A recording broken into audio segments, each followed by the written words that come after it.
Good evening and welcome to this City Council meeting for Monday, September 21st, 2020.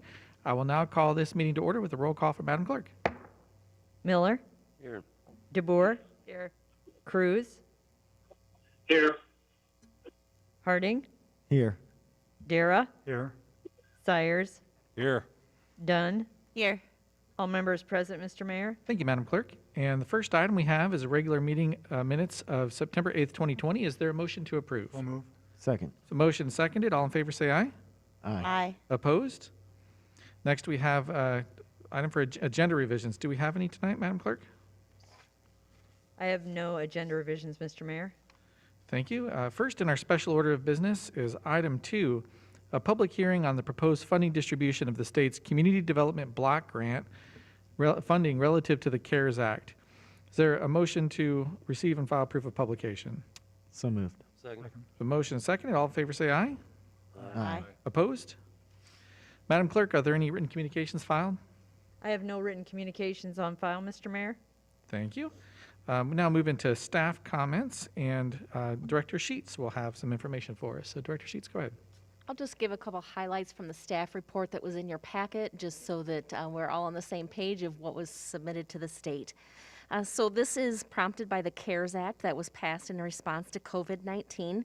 The state notified us in mid-May that a portion of the state's CDBG funds would be proportionally distributed to entitlement communities as well.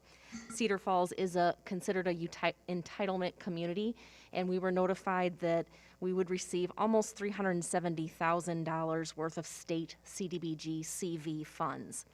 The applications were due September 1st, but we are required to hold a public hearing about what we were planning to submit, and so that's what we are doing this evening.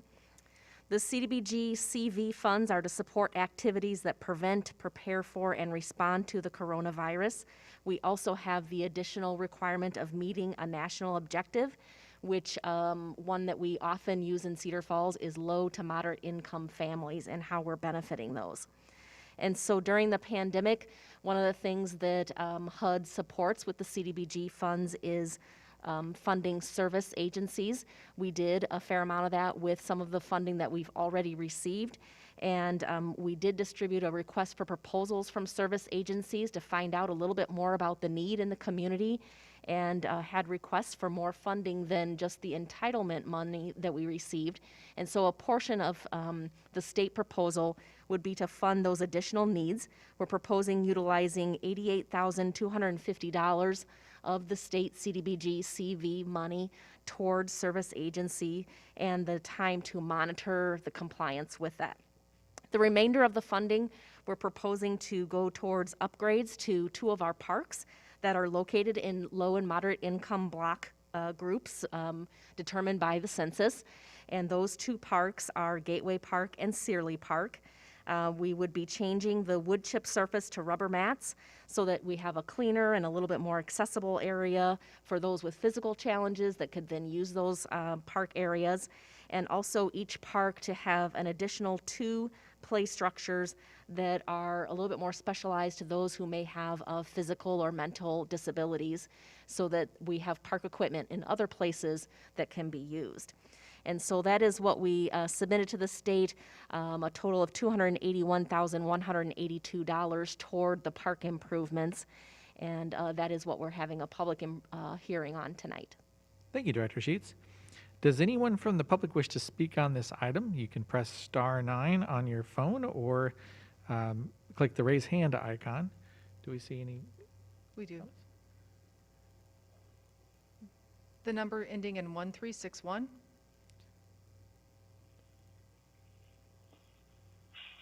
So 1361, name and address for the record, please.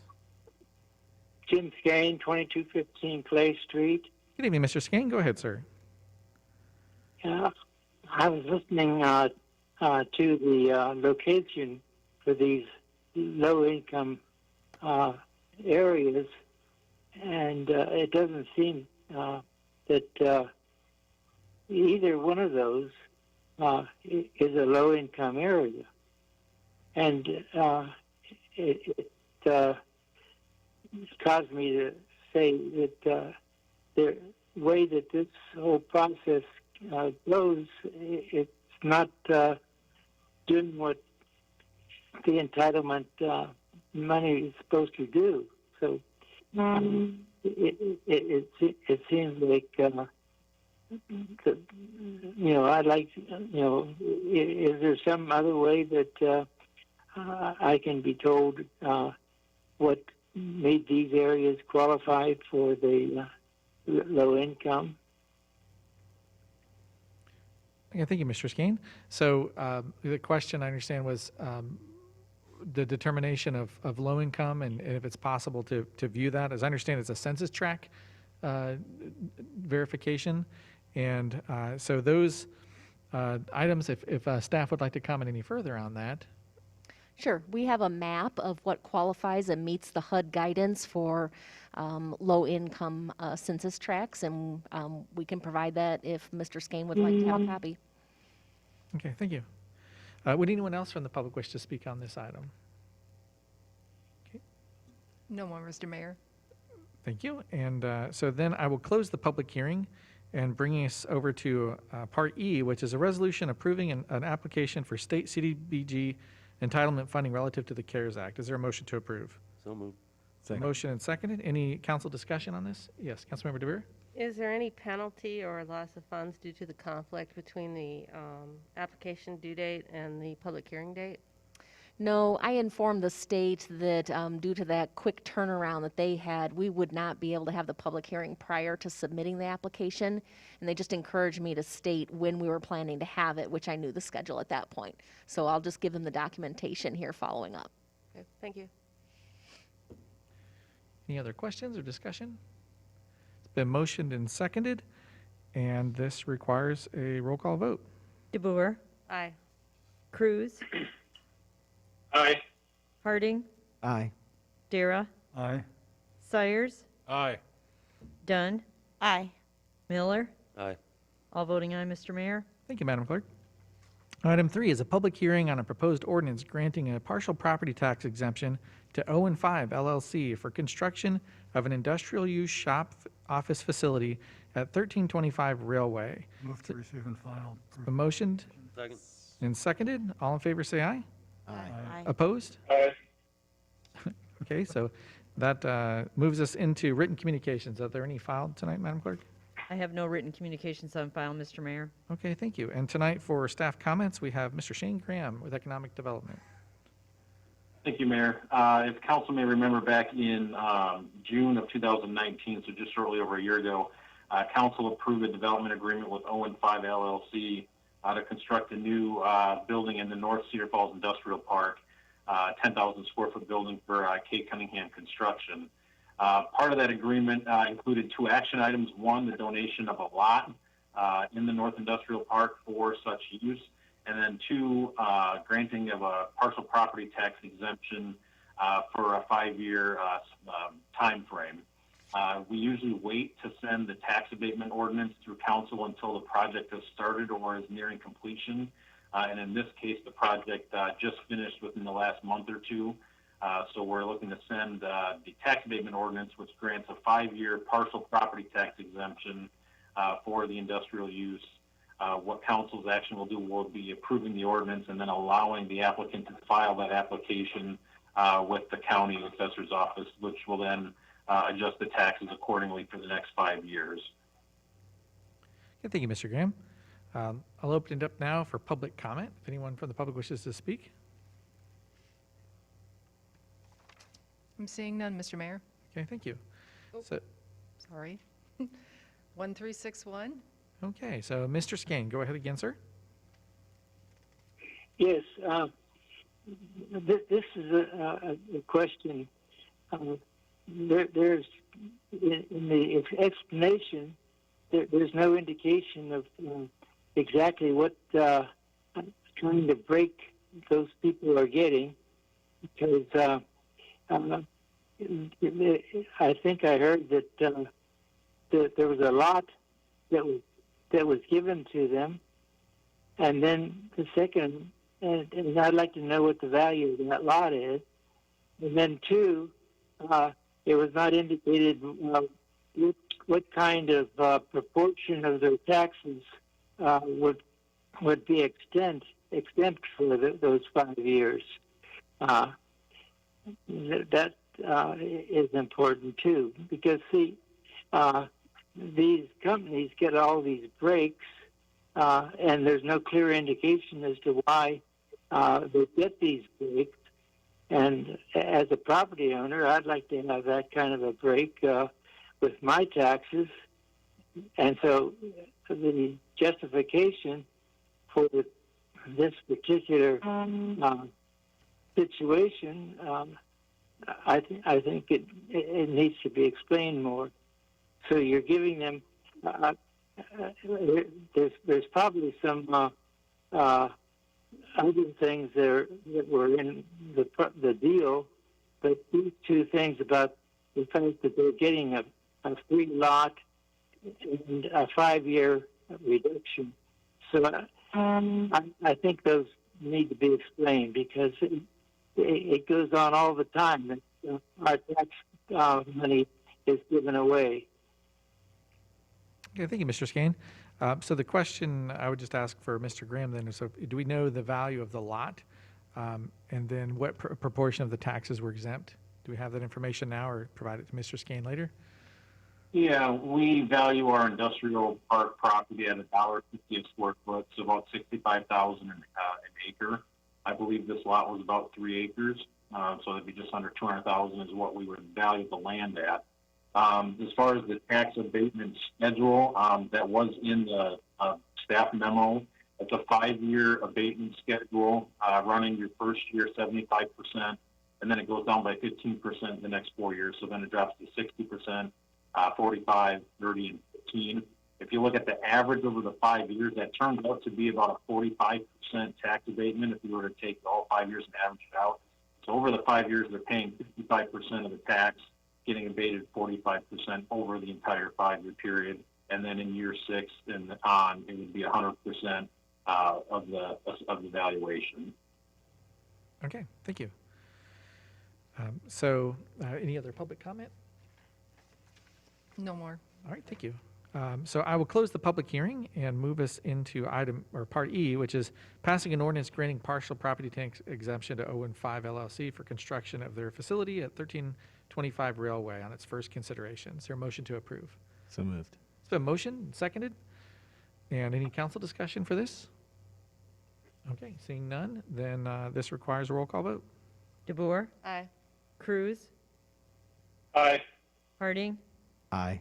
Dara, Aye. Sires, Aye. Dunn, Aye. Miller. Aye. All voting aye, Mr. Mayor. Thank you, Madam Clerk.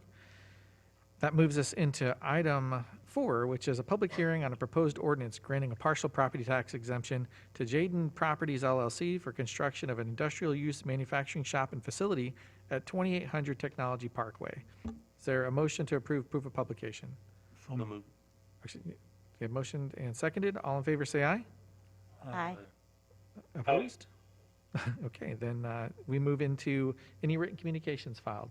I have no written communications on file, Mr. Mayor. Thank you. And again, Shane Graham will be giving our brief on this. Thank you, Mayor. This is a similar project as to the last item on the agenda. This is with Jaden Properties LLC, the owner of Air King Filtration. They recently erected a 20,000 square foot industrial building in the West Viking Road Industrial Park. Again, City Council approved the development agreement back in July of 2019, which included the donation of a little over a 2-acre parcel of land in the industrial park. And then the agreement also talked about the tax abatement as well. Same 5-year, 75, 60, 45, 30, 15 scale that the previous project had again. And so staff will be looking forward to approving this and then sending this on to the county.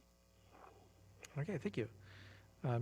Does anyone from the public wish to speak on this item? You can press *9 or raise hand icon on your device. Yes. Number ending 1361. Okay, so yes, Mr. Skane, go ahead again, sir. Yes, I have similar questions. I guess as far as the 5 years, it would be the same that they get, they have to pay only 25% the first year, and then it graduates up. But there were 2 acres of land that was involved, and I'd like to know what the cost of that land was. Okay, so for Mr. Graham again, can you provide the rough cost of what that land was? Or what I'm we sorry, donated in this case? that's the question. Was he just asking the value of that property? Correct, yes. Yeah, it's the same. We value it at 65,000 an acre, and this parcel was, I think, just a little over 2 acres Okay. in size. So about 140,000 between there. Okay, thank you. And any other public comment? No other public comment. Then I will close the public hearing for that item and bring us to Part E, which is passing an ordinance granting a partial property tax exemption to Jaden Properties for their facility at 2800 Technology Parkway upon its first consideration. Is there a motion to approve? Motion to approve. Second. So motion and seconded. Any council discussion on this? Yes, Councilmember DeBrewer. I just want to point out, these are not, it's not on the agenda for the land. It's on the agenda for the property tax exemption. So clarity for the question. Yeah, so that's, we're not doing anything with the land itself at this time, but just providing, we're voting on the exemptions. Thank you for that clarification. So it's motion and seconded, and this requires a roll call vote. DeBoer, Aye. Cruz, Aye. Harding, Aye. Dara, Aye. Sires, Aye. Dunn, Aye. Miller. Aye. All voting aye, Mr. Mayor. Thank you, Madam Clerk. That brings us over to item 5, which is a public hearing on a proposed ordinance granting a partial property tax exemption to Zoodberg N.A. LLC for construction of an industrial use warehouse and office facility at 2700 Capitol Way. Is there a motion to receive and file proof of publication? So moved. Second. So motion and seconded. All in favor say aye. Aye. Opposed? Aye. Madam Clerk, do we have written communications filed on this item? I have no written communications on file, Mr. Mayor. Thank you. Again, Mr. Graham will be providing our staff comments for this item. Thank you, Mayor. For Zyberg NA LLC, City Council approved an agreement back in April of 2019 with this company to build a new 30,000 square foot industrial building out in the West Viking Road Industrial Park, just near the last one on the agenda, air tank filtration. Again, they had a value of $2.75 million, which did include the donation of an approximate 3-acre parcel of land. And then also the agreement did specify the 5-year tax abatement as well. So again, this is just the approval of the ordinance for the 5-year tax abatement. Okay, thank you. We'll move into public comment. Does anyone from the public wish to speak on this item? Number ending in 1361. Okay, thank you. So, Mr. Skane, go ahead, sir.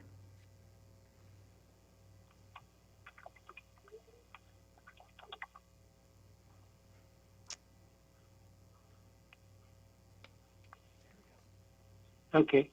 Yes, sir, we hear you fine. Yes. Yeah. I'm.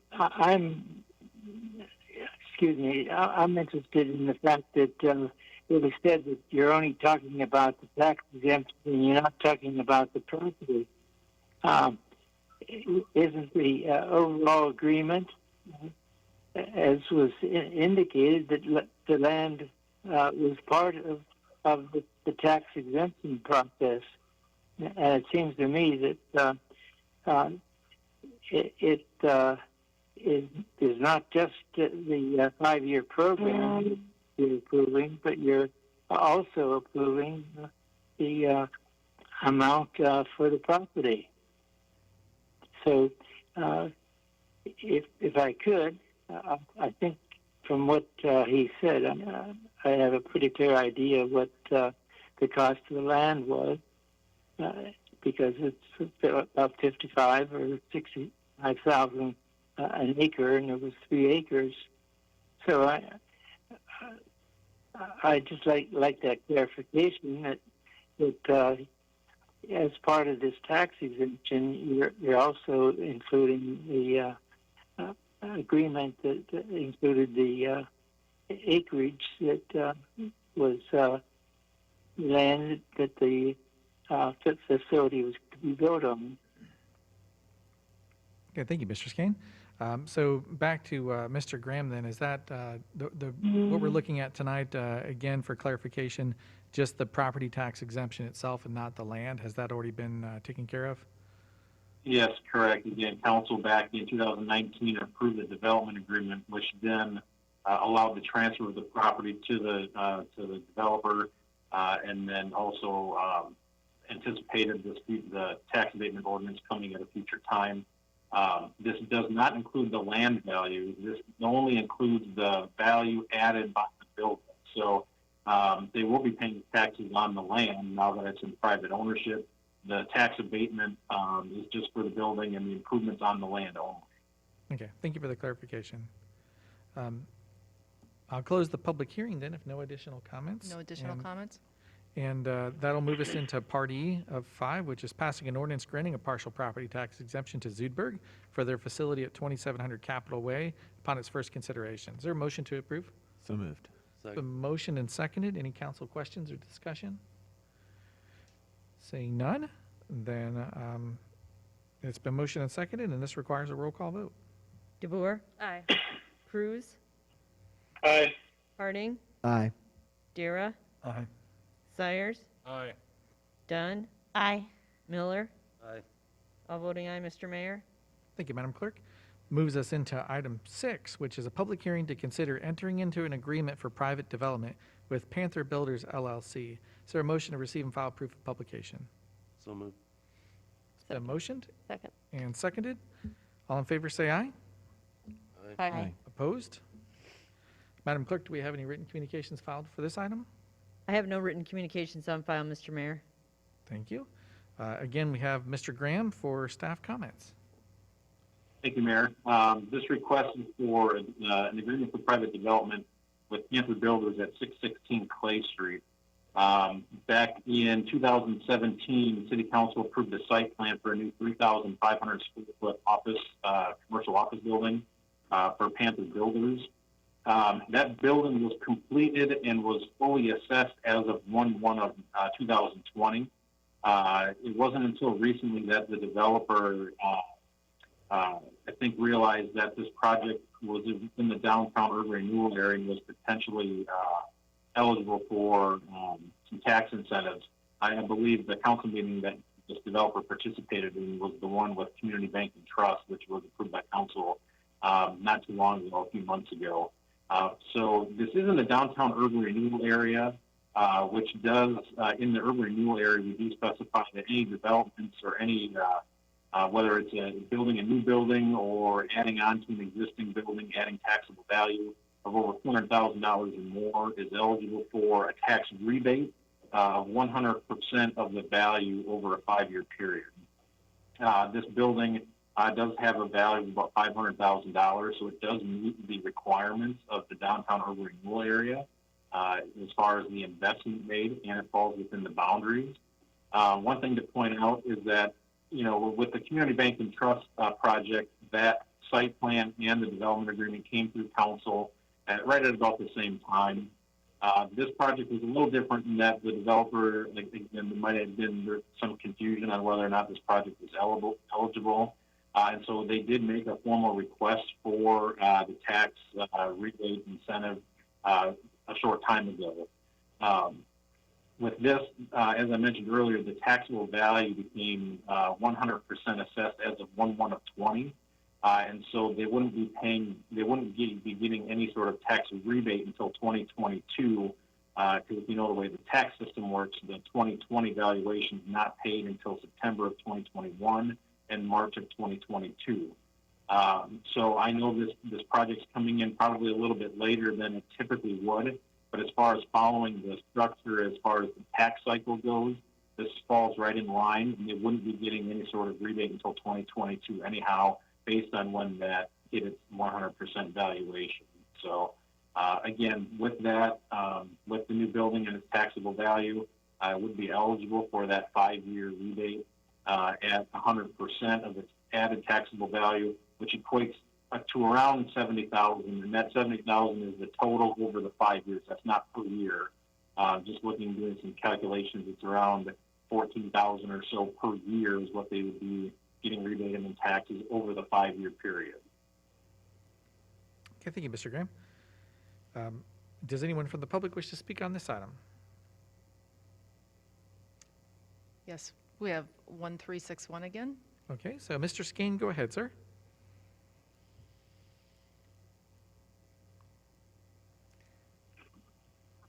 Yes, in this particular case, it was said that the rebate is for 5 years at 100%. And that's because it's in that particular area that all the properties in that area that qualify have 100% rebate. Am I correct on that? Okay, thank you. Mr. Graham, can you answer that question? Did you hear it okay? Yes, that is correct. The tax rebate would be for 100% of the increased taxable value compared to what was there previously. And in this case, it was a vacant lot, so the entire building value was an increase in the value. So the rebate would be on the full building value. Okay, thank you. Any other public comments? No other public comments. All right, so I'll close the public hearing on that item and move us into 6E, which is a resolution approving and authorizing execution of an agreement for private development with Panther Builders, LLC. Is there a motion to approve this item? So moved. So motioned and seconded. So open it for council discussion and questions. Yes, Councilor Miller. For staff, do we have a timeline policy on requests like this? I mean, I assume we always want to try and work with developers, no matter, I mean, in situations like this, but is there a formal policy on approaching the city after the fact? So I can answer that, Mayor. We don't have a formal policy. Typically, a developer would submit a request for the tax rebate incentive along with the project, probably because they would like to know if it's approved or not. In this case, the developer kind of found out after the fact. But however, as I mentioned before, they haven't even started paying the full tax on it yet because it just became fully assessed as of 1/1/20. Now, I guess there would be a cutoff as to whether or not if they started paying taxes on it and then they came and asked for a request, we would probably turn them down because, one, they've already built it and they've already paid the full taxes on it. In this case, again, they did build it, but they haven't even started paying the taxes at its full value yet. So in this case, I think staff was supportive of the agreement as per this timeline. Thank you. And Mr. Graham, have we had any situations that you can recall where we didn't grant a similar request? Or is this a very unique situation? In my short time here, not that I'm aware of. Okay. Any other questions? Yes, Councilmember DeBeer. In the actual resolution, which is like page 76, it says not to exceed 68,100. But in the summary, it says shall not exceed 70,000. So is it 70,000 or 68,100 that's the correct number? So between the time that the development agreement was drafted and the council memo, we had updated our tax rates for 2020 for the 2021 fiscal year. So I would probably change the agreement to say 70,000 just because our tip rate went up just a little bit, the per dollar amount. So based on that number, it's closer to 70,000. Okay, any other council discussion?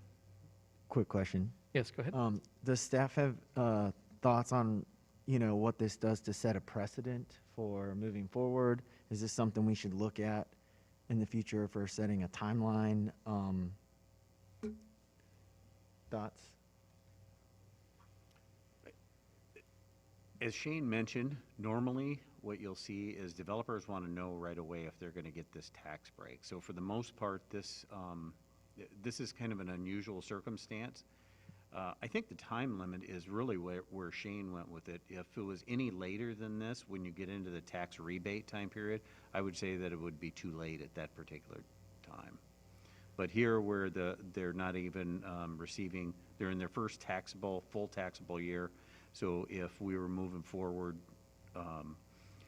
any further, I think it would be too late. So I guess what I'm saying is it looks like this is really getting in under the wire for where we would say from a tax, or from a staff standpoint. Okay, any other discussion from council? Mr. Mayor, Yes, Councilmember Cruz, go ahead. thank you. When was this building put in service? I believe it received its certificate of occupancy in July of 2019. So it would have become fully assessed as of 1/1/20. Okay, and you mentioned it was a vacant lot, but wasn't this attached to the medical facility, the former medical facility next to it? Is that building included in this, or am I getting the wrong building? They're two separate parcels. So this parcel would just have like a parking lot and some grass on it. So there was no building on this lot previously. But the benefits here are only for the part on the vacant lot, not the existing building that might have been remodeled. This is not for not for that building just to the north, no. Okay, any other questions? Okay, thank you. Oh, any other questions from council? Discussion? Okay, so it's been motioned and seconded, and this requires a roll call vote. DeBoer, Aye. Cruz, Nay. Harding, Aye. Dara, Aye. Sires, Aye. Dunn, Aye. Miller. Aye. 6 voting aye, 1 voting nay, Mr. Mayor. Thank you, Madam Clerk. That moves us into old business, which is item 7 to begin. It's passing ordinance 2969, amending section 26118 of the City Code of Ordinances by removing property located north of West 27th Street and west of PE Center Drive from agricultural district into public district upon its third and final consideration. Is there a motion to approve this item? Motion to approve. Second. A motion and seconded. Any questions from the public or comment? No comment, Mr. Mayor. Okay, and from council, discussion or questions? Okay, seeing none, then this requires a roll call vote. DeBoer, Aye. Cruz, Aye. Harding, Aye. Dara, Aye. Sires, Aye. Dunn, Aye. Miller. Aye. All voting aye, Mr. Mayor. Thank you, Madam Clerk. Moving to item 8, it's passing ordinance 2970, amending Chapter 23, Traffic and Motor Vehicles of the Code of Ordinances relative to establishing a four-way stop at the intersection of West 12th Street and Walnut Street upon its second consideration. Is there a motion to approve this item? I'll move. Second. It's been motioned and seconded. Does anyone from the public wish to speak on this item? No comments, Mr. Mayor. Okay, so for council, any questions or comments? Mr. Mayor, Yes, Mr. Cyrus, go ahead. I'd like to reconsider this one for the fact that I've driven through there for years through that, and the street has been lowered. Walnut Street has been lowered down, so you have much better visibility. And when you start and stop traffic, you burn extra fuel. If we're going to be the green city, it would be nice to have some flow through on Walnut, have another street that goes straight through. I also got a letter from a fellow who had a lot of the same thoughts. Excuse me? That had a lot of the same thoughts. So I would like to see the studies that were actually done. Chase had said there was a study done by staff, and I believe he said there was one done by Snyder. I just would like to see Walnut stay a straight-through street and leave the stop signs there on 12th. Okay, thank you, Councilmember Cyrus. So that's something that staff could provide. We wouldn't be able to give it to you tonight. Exactly. So any other questions or comments from council? have Okay, a I do quick see, question. oh, yes, Councilmember DeBoer. That same letter talked about some flashing yellow lights. Are those going to be up temporarily for a while? Or will those be just taken down and, well, they're already down, but will they be left down or will they be up for a short time as people get used to a change? I could answer your questions. So the lights you're referring to are actually on Walnut Street. They're advanced warning signs for the intersection ahead. Those will actually be removed. They will be replaced with an advanced warning sign, but no advanced warning beacon, the flashing beacon. They will be beacons on all 4 stop signs, on 12th and on Walnut. And generally, you don't do them in conjunction with each other. A flashing red beacon on the stop sign and a flashing red yellow. You don't do them in conjunction. It's either or. So Okay, so they're the solar-powered type? it will be the solar powered flashing red on the stop sign. Gotcha, thanks. Okay, thank you. And because of the fun of technology, we have a public comment that wasn't able to get in earlier, and I will allow that for now. So is that Mr. Skane again? Mr. Skane, 1361. Yeah. Yes, go ahead, Mr. Skane, sir. Yeah, I certainly approve of this four-way stop sign, but I was interested in what the qualifications are to have a four-way stop sign, because I remember a petition that came from Cedar to have a stop sign at the Lone Tree and Center, and the engineer at the time said that there hadn't been enough accidents. I was wondering what the standard would be if we could perhaps get a four-way stop sign at Center and Lone Tree. Yeah, we wouldn't be able to talk about that intersection for this item, but for Director Schrage, can you say, as far as qualifications go, is it just a result of that study itself? Correct, and guidance is from the Manual of Uniform Traffic Control Devices, the MUTCD that we call it. Okay. And as far as the study, that is available for public viewing. If I know for Mr. Sires, he's requested to see that as well for our next reading, and so we'll make sure that that's available to them and to Mr. Skane. Mr. Mayor, Yes, go ahead, Councilmember Cruz. along the lines of Councilman Steyer's request there, is it possible to table this so that we could review these studies? You would need to The reason make I say that is because Mr. Cruz. it was- Mr. Cruz, I'm going to interrupt for that, just because you're asking to table, so you would need to make a motion to table, sir. Okay. In light of Mr. Steyer's comment, I'd like to table this. We can look at the studies. Are you making a motion to table? I am. Okay, so it's been motioned to table this item. Second. It's been motioned and seconded and open for discussion now. Excuse me, Mayor. In light of Councilman Steyer's comments, I think it. No. Mr. I'm Cruz, still just a confused. moment. I need to get a clarification from the I thought clerk. a Go ahead, motion Madam to Clerk. table is not debatable. It's non-debatable. Oh. Okay. Is this a motion to table or a motion to postpone consideration? Those are two separate motions. It was listed as a motion, or sought as a motion to table. No debate. Okay. So it's a motion to table and seconded, and this is a voice vote. So all in favor to table, say aye. Aye. Aye. Opposed? Nay. Nay. Okay, so it's, that motion passes, or fails, so we have it back to the original motion, which was approving the ordinance. So I'll entertain further discussion on that. Councilmember DeBoer? When was that intersection expected to open, or the completion date? This fall, so I would anticipate in October. Okay, any other questions or comments from council? Mr. Motion. Mayor, Yes, Councilmember Cruz, go ahead. going back to my comment, if I need to make a motion to postpone, I would like to do so Okay, so until we it's can been get the motion, studies. yeah, we have a motion to postpone this item A second. indefinitely. So it's been motioned and seconded. Any discussion, or can we discuss a motion to postpone? We may. Okay, so indefinite postponement, is there council discussion? Go That ahead, kind Councilmember of DeBoer. ties into my question is if you postpone this, would this intersection open up then without the appropriate signs up?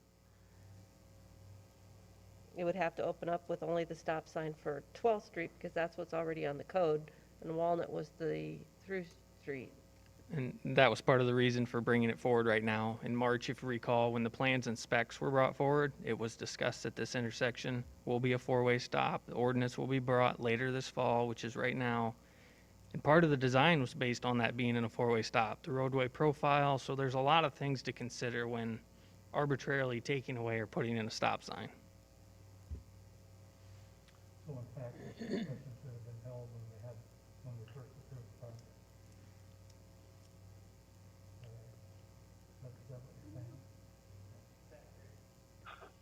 I can't hear those comments. I'm sorry, I forgot to turn on my microphone. With this discussion, should have been had when we approved the project several months ago, as opposed to now. We approved, the board, I'm thinking the council probably approved this unanimously several months ago. I don't know when it was, but. Okay, so it's been motioned and seconded to postpone this item indefinitely. All in favor, say aye. Aye. Opposed? Aye. Nay. Nay. Okay, so nays carry, and that motion fails, bringing us back to the passing of ordinance 2970. Is there any further discussion from council? Seeing none, it's been motioned and seconded, and this requires a roll call vote. DeBoer, Aye. Cruz, Nay. Harding, Aye. Dara. Aye. Sorry, I lost my place there for a minute. Sires, Nay. Dunn, Aye. Miller. Aye. 5 voting aye, 2 voting nay, Mr. Mayor. Thank you, Madam Clerk. That moves us over to the consent calendar. The following items will be acted on by a voice vote on a single motion without separate discussion unless someone from the council or public requests that a specific item be considered separately. Does council wish to pull any items 9 through 14? Seeing none, does anyone from the public wish to pull item 9 through 14? Okay, anything from, Yes, 1361. okay, so 1361, go ahead, sir. Mr. Skane, which item would you like to pull, or items? I'd like to pull 9, and I'd like to pull also 13. Okay, so 9 and 13. And anyone else from public? Okay, seeing none, I will then pull items 9 through 13, and I'll read the remainder for a voice vote. Item 10 is approving the recommendation of the mayor relative to the appointment of Jordan Thomas Peterson as student liaison with the term ending 4/30/2021. And I believe he's joining us tonight online. Welcome aboard. And he'll be with us in the council chambers for our next meeting. Item 11 is receiving and file resignation of Andrew Morse as a member of the Civil Rights Commission. Item 12 is receiving and filing the City Council work session minutes of September 8th relative to the role of the Human Rights Commission. And item 14 is approving applications for beer permits and liquor licenses. Is there a motion to approve Motion to minus approve. those 9 and 13? Second. So motion and seconded. All in favor say aye. Aye. Opposed? Okay, that brings us back to item 9, which is receiving and filing a communication from the mayor relative to the July 2020 compost fire after action review. Is there a motion to approve this item? Motion to approve. So, Motion and seconded. And Mr. Skane, do you have a comment for this item, sir?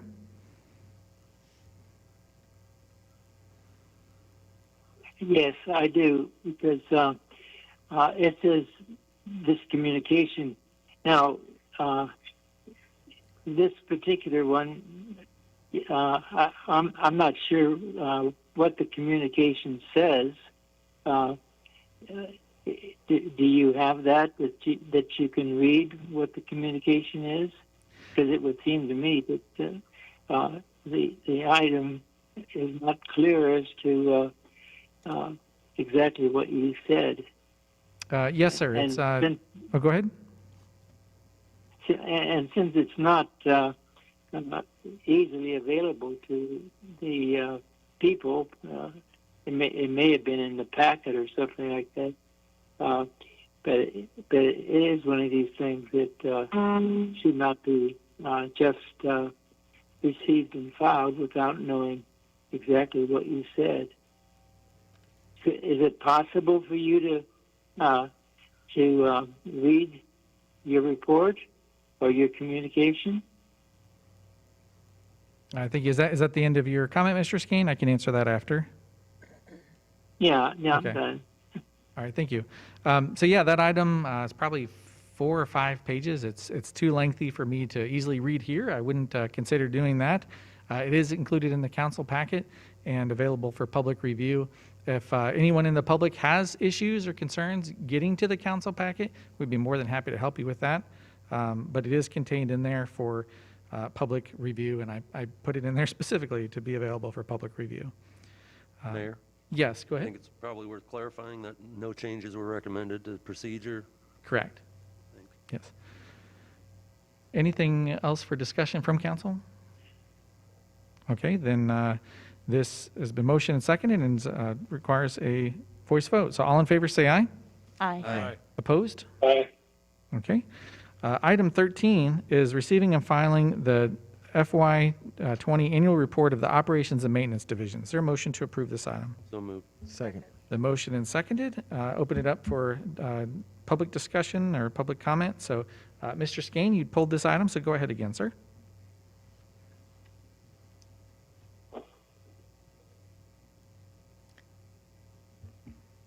Okay, yes, this particular one, it goes to the basis of the fact that the people, I mean, all of us really don't know what's in that operations and maintenance division. I've tried to pull that up when I pull the agenda up, and evidently it's too big for to be pulled up.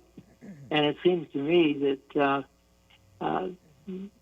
there should be a paragraph in the agenda for these kind of items that essentially just a paragraph that summarizes what that item says.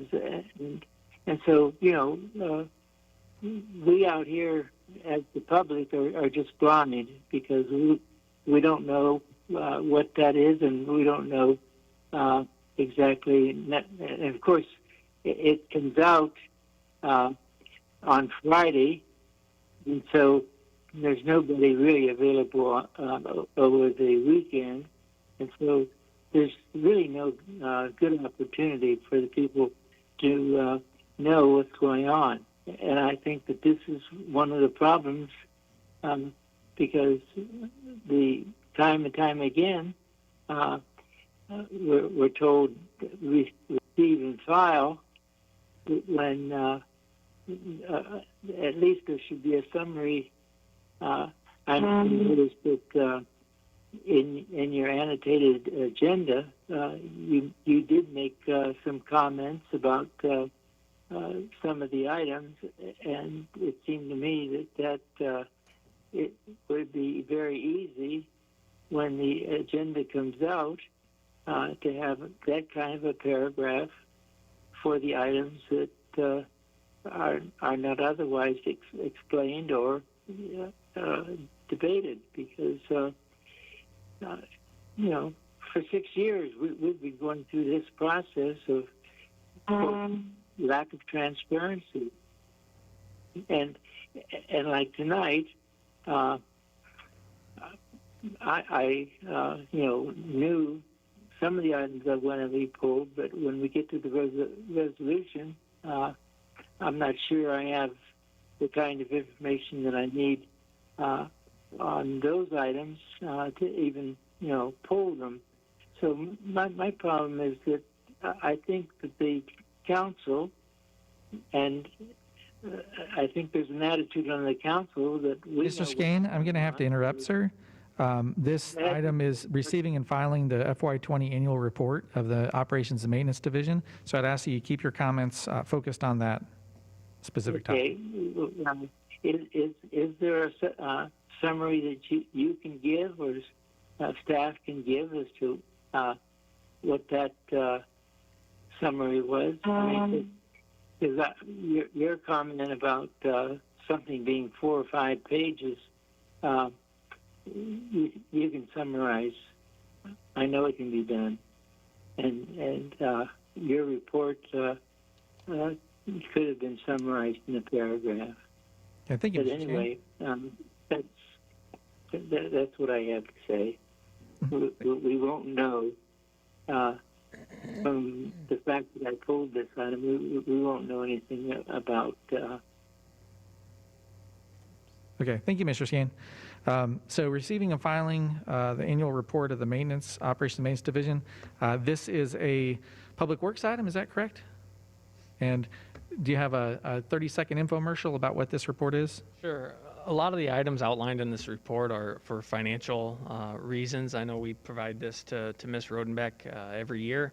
It outlines each of the individual divisions, the street section, refuse, all their operations within that, and the financial aspects that go with that. Okay, thank you. So it's been motioned and seconded. Any other council discussion? Councilmember DeBrewer, go ahead. Well, just pointing out that paragraph that he's asking for is in the packet, so it should be online. It's on page 98, is the one paragraph Okay. answer like he just gave. So page 98. Page 98, I don't know what number it is on the computer, but it's on page 98 in the packet. Okay. So yeah, it is included. We do staff memos before each of the main items. So it should describe well for residents and citizens what is in those items. So it's been motioned and seconded for receive and file. And all in favor, say aye. Aye. Opposed? Okay, that moves us into our resolution calendar. And the following items will be acted upon by roll call vote on a single motion without separate discussion unless someone from the council or public requests that a specific item be considered separately. Does council wish to pull any items 15 through 30? Mr. Mayor, 26, please. Can you say that again, Councilmember Miller? 26. 26, okay. 28 and 30. 26, 28, and 30. Okay, so I will read the remaining items from item 15 to 29 minus 26, 28, and 30. Oh, and I should ask, I apologize. Yeah, for the public, does You anyone can for the ask public for wish to the- pull an item separately? Yes, 1361. Yeah, I wanted to pull 24. 24, okay, sir. And any others from public? Okay. No others. So item 15 is a resolution approving and authorizing submission of the city's FY20 street financial report. 16 is a resolution levying final assessment for costs incurred by the city to mow and clear vegetation on 1122 West 22nd Street. 17 is a resolution levying a final assessment for costs incurred by the city to mow the property at 234 Clark Drive. 18 is a resolution levying final assessment for costs incurred by the city to mow and clear overgrown vegetation at 2013 Maplewood Drive. 19 is a resolution approving and authorizing execution of an agreement for a customer relationship management software for the Visitors and Tourism Division. Item 20 is a resolution approving 6 occupancy permits prior to the accepting of public improvements in the Western Home Communities 9th Edition. 21 is a resolution approving a Central Business District Overlay Zoning District site plan for facade improvements at 201 Main Street. 22 is a resolution approving the final plat for Crisbro subdivision. 23 is a resolution approving and accepting the contract and bond of Feldman Concrete for the 2020 sidewalk assessment. Skipping to 25 is a resolution approving and accepting the contract and bond of Boulder Contracting for the 2020 street patching project. 27 is a resolution approving and authorizing execution of a stormwater maintenance or repair agreement with Trinity Bible Church.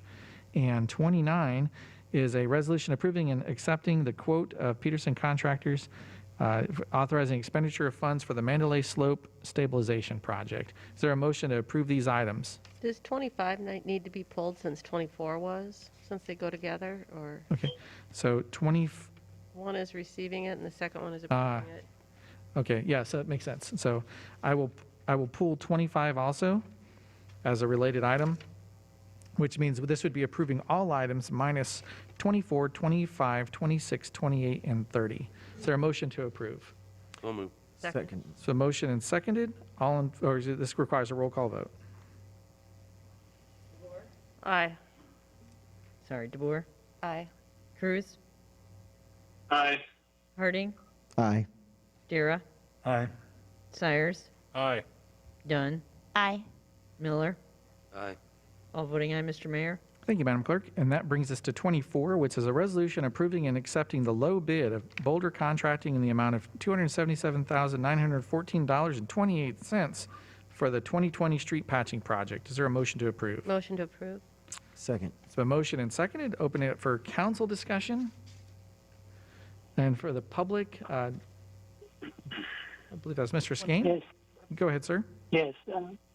I'd like to just know an indication of which particular streets were part of that program for the $277,000. Okay, I don't have the packet in front of me. Is it a pretty lengthy list? It will be very lengthy, yes. Okay, so we can provide that separately to you, Mr. Skane, or it's in the packet itself. If you need to get a copy of it, I can certainly provide that for you. So any other discussion from council on that item? So it's been motioned and seconded, and it requires a roll call vote. DeBoer? Aye. Cruz? Aye. Harding? Aye. Dara?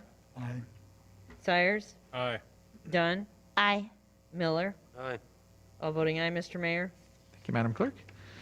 That moves us to 25, which is a resolution approving and accepting the contract and bond of Boulder Contracting LLC for the 2020 street patching project.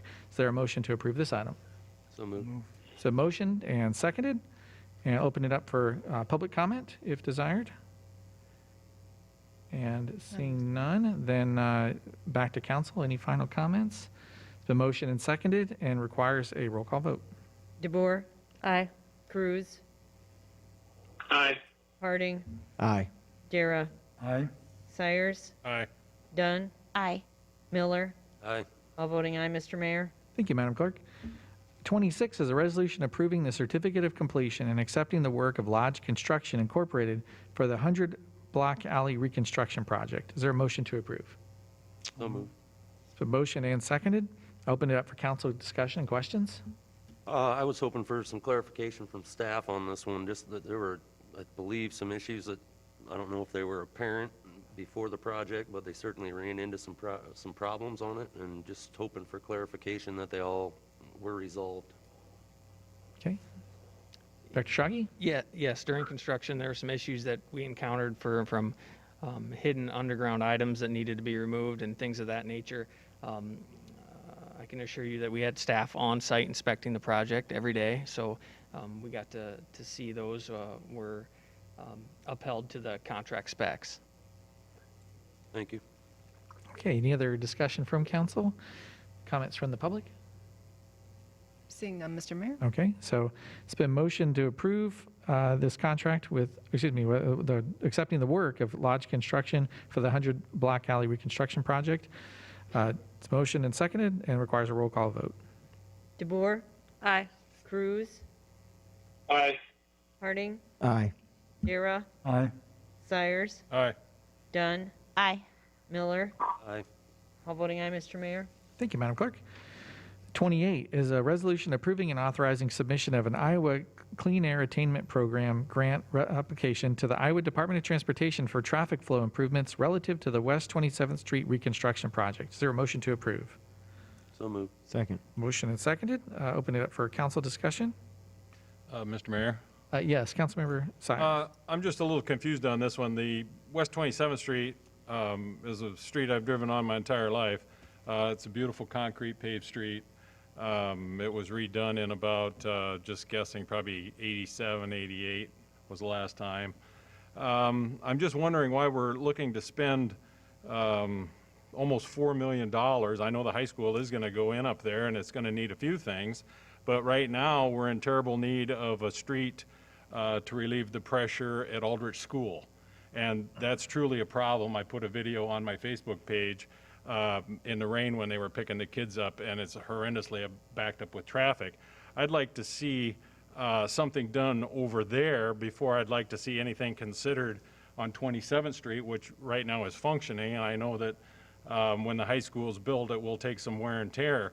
But we need to really look towards Aldrich School problem and relieving that, and I know we talked about it in goal setting, and that's why I'm bringing this up. I'd rather see effort put into something like that before the effort of $4 million towards this. And I know that it's to try and get funds, but I'd like to see the funds gotten for Aldrich School where the problem truly is and the safety of those and welfare of those kids is really in jeopardy. Thank you. Thank you, Councilmember Sires. Any other comments from council? From the public? Public can press *9 or raise hand icon. Seeing none, Mr. Mayor. All right, so It's been motioned and seconded, and this requires a roll call vote. DeBoer, Aye. Cruz, Aye. Harding, Aye. Dira, Aye. Sires, Nay. Dunn, Aye. Miller. Aye. 6 voting aye, 1 voting nay, Mr. Mayor. Thank you, Madam Clerk. And that takes us to item 30, which is a resolution setting October 5th, 2020 as the date of public hearing on a proposal to undertake a public improvement project for the Green Hill Road and South Main Intersection Improvements Project, and to authorize acquisition of private property for said project. Is there a motion to approve this date setting? So moved. Second. So motion and seconded. I'll open it up for the public. So I see Ms. Pop first. Come on up. Ms. Pop, just name and address for the record, please. Good evening, Council, Mayor. My name is Penny Pop. I live at 4805 South Main. I'd like to remind our neighbors that October 5th will be the public hearing for intersection improvements at Green Hill and Main. Feel free to contact your council and mayor with your comments, questions, and concerns. As council fields these comments over the weeks preceding the public hearing, I would expect our council to be asking certain questions to get more informed and to be prepared to debate this issue. Questions such as, has the project considered the needs of the neighborhoods? Is this the smallest action that the city can take to improve the intersection and make it safe for the next 40 years? Does today's tax base warrant the expenditure of this project, or will we continue to overload our future generations with past projects that cannot pay for themselves? Have you asked when the pavement will be replaced? This detail has been mentioned in all the studies. What will be the effects of the decline in revenue from local option sales tax and other revenue derived from the state due to COVID-19 on this project and other capital improvements? What is the actual dollar amount that our neighbors will be saving if the intersection is converted to a roundabout?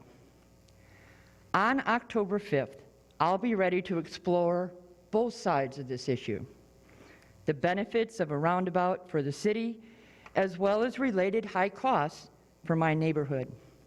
I hope council comes with an open mind and will be ready to either make an informed decision based on good governance practices, or to be ready to postpone indefinitely to gather more information.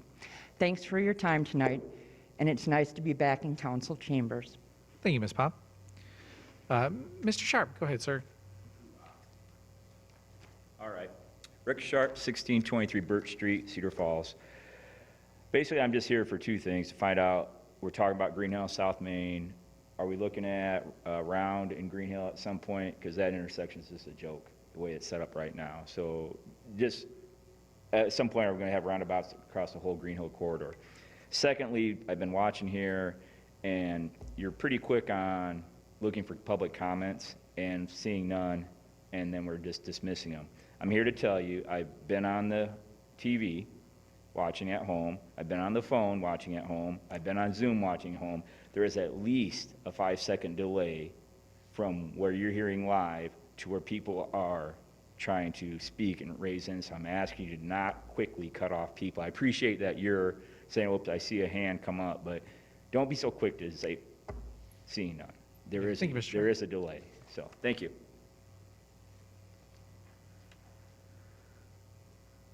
And do we have any public comment from online as well? Yes, TJ Frine. Okay, Mr. Frine, go ahead. Name and address for the record, please, sir. Excuse me, TJ Frine, 1319 Austin Way. I just have a couple quick questions on the property acquisition. How that works. In my opinion, the eminent domain is a bad idea. So, Mr. Frine, I'll have to interrupt here. I need to be really careful with trying to keep this item focused on the resolution setting the date. I know Ms. Pop tailored her part to the date and the preceding the date, but you're starting to get into questions regarding the item itself. Unless council objects, I would need to keep it focused on the resolution setting the date. Again, seeing no objection. Mr. Frine, do you have anything related to the date itself for this public hearing and actions leading to it? Isn't it include the public hearing and then talk about property acquisition as well? Yes, this will be a full discussion of that item, including property acquisitions. Okay, okay, I read it as two separate things. Okay, I'm okay then. Okay, thank you very much. Any other public comments for this item? Seeing none. Okay, we'll give it just a moment there. All right, seeing none, then so motion and seconded to set the date for October 5th. This requires a roll call vote. Excuse me, aren't we going to have council? Oh, I apologize. Yes, council discussion. I do have Go ahead, something. Councilor Cyrus. It looks to me like it's already been decided. It just says here, and to acquisition of private property for the project. So that looks to me like you've already decided that's going to be a roundabout, and this not only sets the public hearing, but also helps to start buying the property. Am I wrong with that? Well, the way it's set up, this next meeting will be the discussion of that public improvement project, the plans, the design, and then council will have the opportunity to vote yes or no on the plans as set forward. Is that correct, Director Shaggy? Yeah, currently what you're seeing, that the public hearing on October 5th would be based on the roundabout alternative, the selected alternative design, and the required acquisition for that. Right, and this is, I'll just say might help out with the discussion is, up to this point, I've been following it very closely as well. There's not been a time that council has had the opportunity to vote on a roundabout. Exactly, that was This is my that point. time. When I looked at this exactly, I thought it looked like it was authorizing. It says and to authorize. So that was my question, because it looked like you were kind of moving ahead, getting the property when nothing had been decided yet. Correct. And for any add-on to that from a legal perspective or from staff perspective? Well, Mr. Mayor, from a staff perspective, there's been several times down the road that the council has voted leading to the roundabout. All the way back to the study that was given, all the way back to the contract when we hired the contractor to design the roundabout. And now here we are, this is really the next stage of, hey, they're designing a roundabout and this would be the right-of-way needed. So that's what the public hearing's gonna be about. Okay, but it's the council's option to vote it down. Absolutely. And then there would be basically a redesign at that point for a signalized? Yes, we'd have to go back have to. and look at what that redesign would be. Okay, so so that's what's at stake, and as Ms. Pop mentioned, it's an important meeting for the public to attend and to express your comments to council for. I will note too, along with Ms. Pop, that if you do have questions or comments to council, you can send it to citycouncil@cedarfalls.com. For me, you can include me as rob.green@cedarfalls.com. So if you send it to citycouncil@cedarfalls.com, it'll get to everyone. Mr. Mayor? Yes, Councilmember Dunn. I'm sorry if this has been said, but can I ask what time that meeting is? Is it October 5th? Yeah, Or is it- October 5th, and it's our regular council meeting. Oh, it's our account, Yeah, okay. just it's a sorry. public hearing item. Okay. Well, good question. We have one So- more public. Mr. Mayor, just one more clarification. So we're not going forward buying property at this time. This is just the meeting. So all you're doing tonight is setting a public hearing. That public hearing will take place, as the mayor just identified. After that public hearing, and if that agenda item would pass, that would forward staff to start moving forward with property acquisition. Okay, that's what I needed to know. Thank you very much. I see what you're saying as far as the way it's worded. You can almost read it as we're setting the date and we're acquiring the property, but that's not the case. Okay, thank you. Yes, and so same as before, we do have a public comment from earlier, and I'll allow that now. Mr. Skane? Yes, Mr. Skane, go ahead, sir.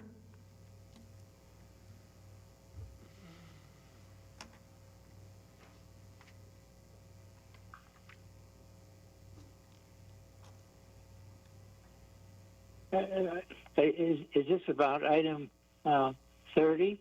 Yes, sir, it is, item 30. So if you have a question or comment related to the resolution setting the date, this would be a good time for that. No. I think what I would say has already been said, so Okay. I have no further comment. All right, thank you, Mr. Skane. So it's been motioned and seconded. No other comment from council? Then this requires a roll call vote. DeBoer? Aye. Cruz? Aye. Harding? Aye. Dara? Aye. Sires? Aye. Dunn? Aye. Miller? Aye. All voting aye, Mr. Mayor. Thank you, Madam Clerk. That moves us into allowing bills and payroll. Is there a motion to allow bills and payroll? Motion to approve bills and payroll? Second. It's been motioned and seconded. Any council discussion? Public discussion? Okay, seeing none, then this requires a roll call vote. DeBoer? Aye. Cruz? Aye. Harding? Aye. Dara? Aye. Sires? Aye. Dunn? Aye. Miller? Aye. All voting aye, Mr. Mayor. Okay, thank you, Madam Clerk. That brings us over into staff updates, and I know that, goes into city council referrals. Does council have anything to refer tonight for consideration? Mr. Mayor? Yes, go ahead, Councilmember Cruz. Regarding Washington Street, I'd like to make a referral that we continue evaluating that as a one-way street. Council already turned down the option for a two-way street. Okay, so there's a motion to have staff consider? Or, Correct. That would be the process to bring forward a design as a one-way street. so it's been motioned to have staff bring forward the Washington Street plan as a one-way. Is there a second? I'll second it. Okay, council, seconded by,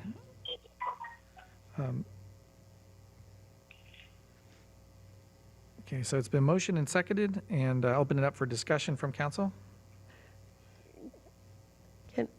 Well, just to follow up, Mr. Mayor, on what I said was that we did vote down the two-way, so the next logical thing is to evaluate items as a one-way and whatever safety features might be incorporated or no safety features. But we need to move forward with resurfacing Washington Street, and I'd like to see staff bring a presentation forward for that. Okay, so motion and seconded, and Mayor? any other discussion from, yes, Councilmember Miller, go ahead. Can Director Schrage offer some insight into where we're at, or where Washington Street is at currently? Since our last meeting and the vote on that, it's kind of been placed on hold in our pavement management program. If you recall, each fall we bring forward our 5-year pavement management plan with a specific focus on the following year. In this case, 2021's already been kind of set up, and we're in design and working on bringing forward our 2022 streets. And there's a conflict with the proposed reconstruction of Main Street, and Washington Street can't really take place at the same time. So it was conveyed at an earlier meeting that it's very important that Washington Street would get done this next year, 2021. But at this point, it's kind of in a position we have to wait until Main Street's done, because Main Street reconstruction will have a significant impact on the adjacent side streets. Okay, so with that said, Councilmember Cruz. Mr. Mayor? Yep, go ahead. I guess the design was there for improving as a two-way. I don't know that there would be that much redesigning to make it a one-way. I could be wrong. But in addition to that, it would be very easy to postpone Main Street one more year, because we just spent $500,000 resurfacing it 2 years ago. And driving down there, I see that that's in quite good shape. We might have to crack seal a little bit here and there, but if Washington Street was important to be on the list for 2021, I think we could make that happen, or postpone Main Street to make Washington Street feasible. Okay, so it's been motioned to have staff bring forward a design plan for Washington Street as a one-way and to postpone Main Street 1 year. Do I understand that correctly? If that's appropriate. Well, I'm just asking if Wanna that's use- what you're motioning. Is that what you're motioning, Council? Sorry? Is that what you're motioning, Councilmember Cruz? Well, it's part of the discussion right now to ask, why would we be in a hurry to surface or redo or redesign Main Street when we just put $500,000 of improvements in it years ago, or more? So I guess that's maybe a question I would have for Director Schrage or someone else. Okay, and I apologize. We're just discussing. We don't need a new motion just yet, or an amendment. I'll open it for council discussion. That seems like a pretty big ask. Councilmember DeBuer. Well, can staff just tell us what's the condition of both of the two roadways in comparison to one another? Both are very deteriorated to a point of needing repair. The improvements we've done on Main Street in the recent years was closer to 200,000 of the mill and overlay of new asphalt. Part of the reason for not being able to push back Main Street is we have approximately $2.9 million of federal funds in there too that are required to be spent at specific timelines. So got to be cognizant of that. And as far as Washington Street goes, that's been one that's been on our radar for multiple years, and it finally has come to fruition now, and that's when we brought it forward earlier this year and late last fall. Okay, so the biggest problem with trying to switch them would be the loss of federal funding, which we certainly would not want to do. So that puts Washington back until Main is done, which would be approximately when? Depends how Main Street is staged. We would likely start near 6th Street and work our way south, but as we kind of get out of that area, we may be able to look at it again, which may be 3 to 4 years. Okay, so back to that original motion from council member. I have a question. Yes, go ahead. All right. So I know there was a big debate about Washington being one way or two way, and it kind of fell to a 3-3, so that's a no. My question would be, with the designs that we came up with and what it looked like, would it not be feasible to just go ahead with the same designs that we had on it, but just leave it one way instead of two way? I think I would defer to the city engineer on that, David Wicke. I think he's on the line. Okay, so Mr. Wicke, are you available for answering that question? Yeah, I'm here. So the actual street design itself wouldn't change a whole lot. We'd be more interested in specifically the intersection and safety improvements to that intersection.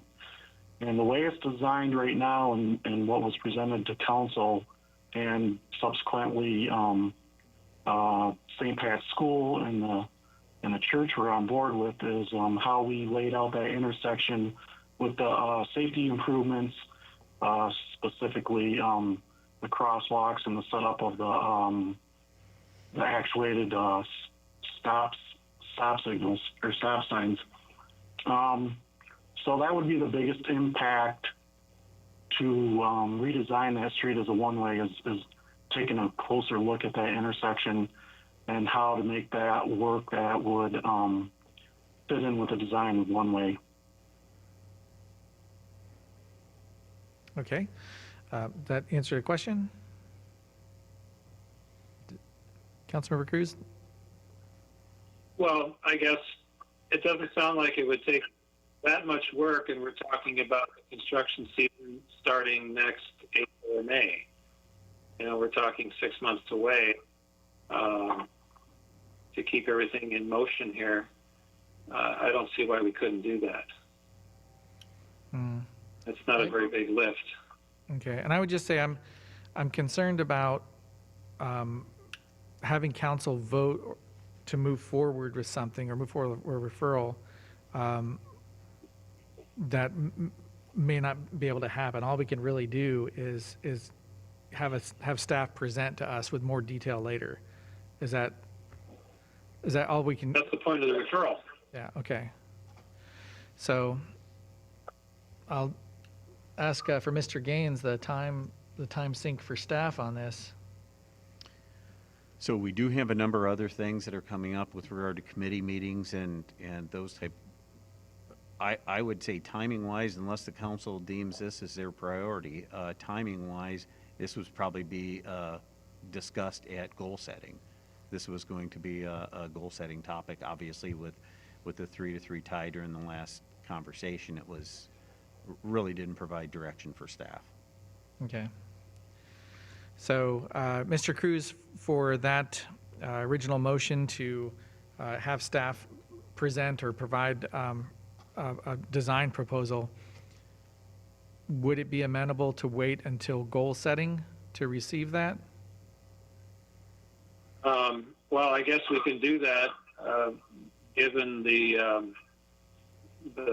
I'd call it resistance maybe by staff, but that's too strong of a word. I apologize for saying it that way, but I guess I'll have that goal setting scenario.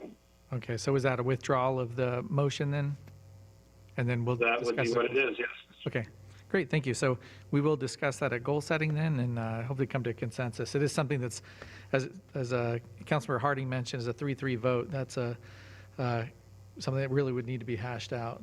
It's not a done deal by any stretch. So anything else? I guess we withdrew the amendment or withdrew the motion for that item. So that would bring us into any other council referrals. And seeing none, then I'll move over to council updates. And seeing none. Well, yes, Mr. go ahead, Councilmember Dunn first, then Councilmember And Cruz. correct me if this is not the time to talk about this. So I was contacted by a representative for one of our College Hill bars. Obviously, we passed the mask mandate. Their concern is that's not being followed by all of the bars in our city, which I understand it was focused on education, but of course the folks who are following the guidelines that were put forth by our governor, which is social distancing, limiting capacity, things like that, is that they will be shut down again and lose revenue again. And then also, this person voiced concern that one of our local businesses who run party buses, I believe they run transportation or shuttle from the old Come and Go on 22nd Street and College Street. I think it's Bonnie's or something like that. And they follow no social distancing guidelines at all. They pack people on the bus. I don't know that there's any encouragement to wear any sort of face coverings. So I just wanted to let council know that that is a concern from one of our businesses on College Hill, that they will again be shut down, and they're not sure why this company or who's in charge of, I guess, policing this party bus company so that they're following the same guidelines that have been put forth by the governor as far as social distancing and whatnot. Okay, thank you. Yes, Director Olson, go ahead. Yeah, Mr. Mayor, we can certainly get a hold of the bars, and we can get a hold of the party bus businesses, and we can share our concern with not following that mask ordinance, or mandate, I should say. So we'll certainly do that. Maybe I can get with you after the meeting and get some more details. Thank you. All right, thank you. And Councilmember Cruz, did you have update? Yeah, I'd like to comment, I guess, whether you consider an update or just a reminder that earlier when we were talking about Walnut Street, the comment was made that this decision should have been made months ago about whether we have a four-way stop or a two-way stop. But a reminder is we have 3 readings on a topic, and we should give some credibility and latitude to comments from the public that are prudent to maybe change the design. I mean, that's the way the government runs with the process runs with the 3 readings. So I think it's very valid that we look at the studies that Councilman Sires mentioned and, go through the process with caution. Thank you. All right, thank you very much. Any other council updates? Okay, seeing none, then I'll turn it over to staff updates. I understand Mr. Gaines has a few parking and visioning updates for us. Yes, Mr. Mayor, I think Jennifer Rodenbeck is going to give us an update on some parking. Stephanie Sheets will give us an update on College Hill visioning. And then we also have Amanda Huseman, our communication specialist, here to provide an update on the U.S. Census. Okay, excellent. Go ahead.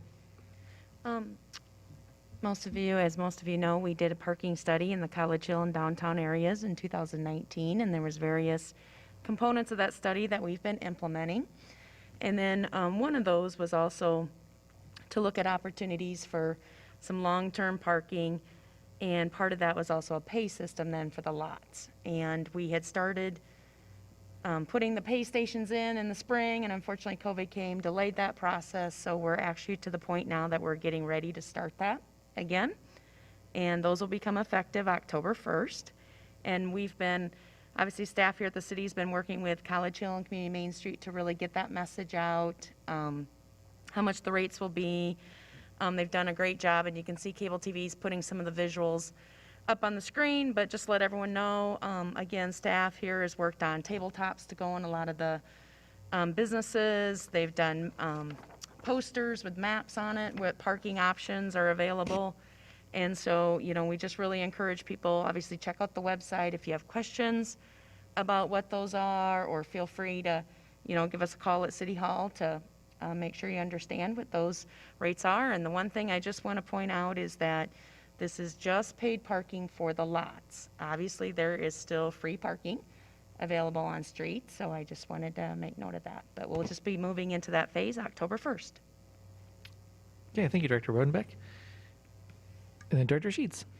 I'd like to talk just a little bit about the Imagine College Hill visioning that's going to kick off again. We started that in January with a kickoff event, and then had been planning a week-long charrette in late March and had to put that on hold due to COVID. So we are restarting that effort. As you see on the screen, the charrette week will be online, so there'll be a variety of virtual opportunities for the public to participate. The same thing about a kickoff virtual workshop from 9 to 11 a.m. on Saturday, October 3rd. So we invite any member of the public to participate in that. It will be one where there are events throughout, so it's not really designed to be a come and go and popping in for 15 minutes, because there'll be activities the whole time. So we hope that people can commit a good amount of time to be involved in that. And otherwise, there are other opportunities. There's a design studio that will be going on, this time joining virtually, with 2 opportunities on October 5th from 5 to 6 p.m. or October 7th from noon to 1. There will be daily videos about what has happened in the studio, so a little bit of an update of the activities and how the plan is coming together, the different things that have been heard in various meetings during that day. As another part of this is to hold individual meetings with a lot of different stakeholder groups to understand a little bit of the dynamics, a little bit of the vision, the goals and issues, that type of thing. And then the presentation of the initial visioning plan, just the draft that's coming out of all of that work, will happen at the Planning and Zoning Commission meeting on Wednesday, October 14th at 5:30 p.m. So a lot of different information going out. We've had an ad on Channel 15. Posters will be starting to go up around College Hill. You'll start to see those, as well as on campus, and just a lot of different ways that we're trying to get the word out about it. Okay, thank you, Director Sheets. And I'll just add in, too, that this is one of those few opportunities that your input can have a determination for the next 50 years of the city. This visioning plan will end up helping to create or foster certain ordinance changes for zoning and for how we're going to develop in the decades ahead. So it's vital to get input in now. So, and then with that, I'll turn it over to Ms. Huseman, who has an update for us on the U.S. Census and our part in it. Thank you, Mayor. Cedar Falls is currently at a 73.5% response rate for the census. The last day to complete the census is September 30th. Data from the census determines federal funding for programs including healthcare, education, housing. It determines the state's representation in Congress, social services throughout the county, which is why it is so important to complete the census. This year, the census can be completed online at 2020census.gov, by phone at 844-330-2020, or by mailing back your form. Since the census originally kicked off on April 1st, awareness efforts from Cedar Falls have included weekly social media updates. This has focused on informing the citizens why the census is important, as well as our response rates. We've placed a graphic on the homepage of the Cedar Falls website, so you can go there, and that link will take you directly to where you can fill out your census online. Information has been posted on Channel 15. We've worked with Intercog locally to participate in several census promotions, including National Census Day, as well as the Take 5 initiative, which was a joint effort throughout the Cedar Valley. That encouraged employers to allow their staff 5 minutes with internet access to complete the census on August 5th. Cedar Falls also has been sending out regular press releases regarding the census updates, and we've included it in our city e-newsletter. One of the things we want people to know about with the census is that it's obviously very important, but we want to look at groups that have been maybe unrepresented in the past. So we've been working with UNI to inform college students as well. One of their concerns about it was off-campus students. So we distributed flyers, information to a lot of the off-campus apartment complexes. Again, we encourage everyone to fill out the census. We've reached out to several of our partners like CFU, the Cedar Falls School Districts, to share our social media postings. And we'll also be sending out an additional press release this week and looking at other media opportunities. Okay, thank you, Ms. Hisman. I did it 2 weeks ago, and it took me about 2 minutes online, so it's a really fast thing to put out, and does have such an impact on our federal funding and state distribution as well. So highly recommend, or very much ask you to do it right away. So if no further staff updates, then before going into public forum, I do have a bit of housekeeping from the meeting last week. I apologize. I had a few questions that were asked, and I didn't provide an answer to them, so I wanted to do that here. The first one being from Mr. Sharp. He asked, what will businesses do to enforce the mandate, the mask mandate? And the answer was, businesses are expected to not allow entrance to customers who aren't wearing face coverings. There are exceptions for wearing masks at the business, as described in the resolution. TJ Friend had asked, are children required to wear masks at playgrounds? And the mandate exempts wearing a mask while exercising at moderate or high intensity. So if they're alone, then no, they don't need to wear a mask. But if they're with others, then possibly. The city doesn't have a chart for child exercise levels. And since the idea is to educate, not to punish, the idea is if a lot of kids are just hanging around at a playground and aren't exerting themselves, then masks would be required. If they're playing or exercising at a moderate or high intensity, then no.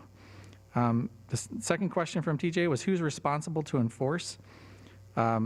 Individual businesses would be expected to ensure employees and customers follow the mandate. Cedar Falls Police Division would also engage as necessary. And again, the goal is education and not punishment. The third question he asked was, who would pay for the signage? Businesses are expected to post their own signs, and no specification is provided for what the sign needs to look like or how large it needs to be. He also asked, who's providing masks? Individuals should bring their own masks to these locations. Businesses can provide them or sell them as well. And at City Hall, disposable masks are available to the public. The last question he had was related to temporary solutions for parking issues at the Place to Play Park. I responded that it's being discussed by city staff and park stakeholders. So we can possibly have some additional information from Director Schrage about that. Currently, as you're aware, we have kind of a temporary parking accommodation going on that limits parking on certain sides of the streets there on Ashworth and Algonquin. The engineering division is currently looking at kind of the effects of that. Additionally, studying the area, will take traffic counts, speed counts, that type of information. If you can recall, I believe it was late 2017, we actually did a speed study on on that exact area. And one of the comments is the high speeds. And by eliminating and taking away parking inherently, that will increase speed of traffic. So just keep that in the back of your mind as we're discussing limiting parking on certain sides of the streets.